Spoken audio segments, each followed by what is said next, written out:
5.16 군사 쿠데타는 1961년 5월 16일 박정희 소장을 중심으로 한 군부가 윤보선 정부를 밀어내고 군사정권을 수립한 사건입니다.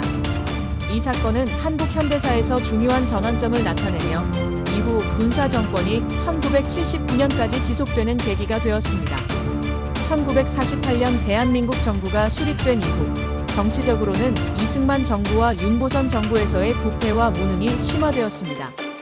이승만 대통령은 부정선거와 독재적인 정치 방식을 통해 권력을 유지했으나 1960년 4.19 혁명으로 결국 물러났습니다. 이후 윤보선 정부가 수립되었지만 그 정부는 정치적 혼란과 경제적 어려움 속에서 국가를 안정시키지 못했습니다. 이런 상황에서 군부의 불만도 커졌습니다.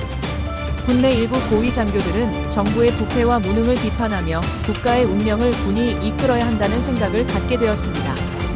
그 중에서도 박정희 대령은 군내에서 중요한 인물로 떠오르며 군사적 해결책을 통해 국가를 구해야 한다고 생각했습니다.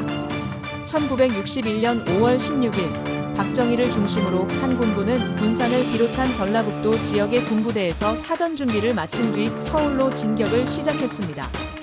군부는 공수부대와 기계화 보병부대 등을 동원하여 주요 정부기관과 방송국, 국방부를 점령하고 윤보선 대통령을 사실상 무력화시켰습니다. 군부는 5월 16일 새벽 서울을 점령한 뒤 군사적으로 정부 청사를 장악하고 윤보선 대통령에게 사퇴를 요구했습니다. 정부는 이에 제대로 대응할 수 없었고 결국 군부는 국가 권력을 완전히 장악하게 되었습니다. 박정희는 자신을 혁명 지도자로 선포하며 군사정부를 수립했다고 선언했습니다. 이후 군부는 행정권과 입법권, 사법권을 모두 장악하며 사실상 군사 독재를 시작하게 되었습니다. 5.16 군사 쿠데타 이후 박정희는 군사정부를 출범시키고 정치적 안정을 추구하며 경제개발에 집중했습니다. 그는 경제개발 5개년 계획을 통해 급속한 산업화와 경제성장을 이끌어냈고 그 결과로 한국 경제는 빠르게 성장하기 시작했습니다. 하지만 정치적으로는 군사 정권이 정치적 자유와 민주주의를 억제하며 언론 통제와 반대 세력 탄압이 강화되었습니다. 박정희는 1963년 대통령 선거에서 승리하며 공식적으로 대통령에 취임했으며 1960년대 후반부터 1970년대 초반까지 계속해서 군사 정권을 강화했습니다.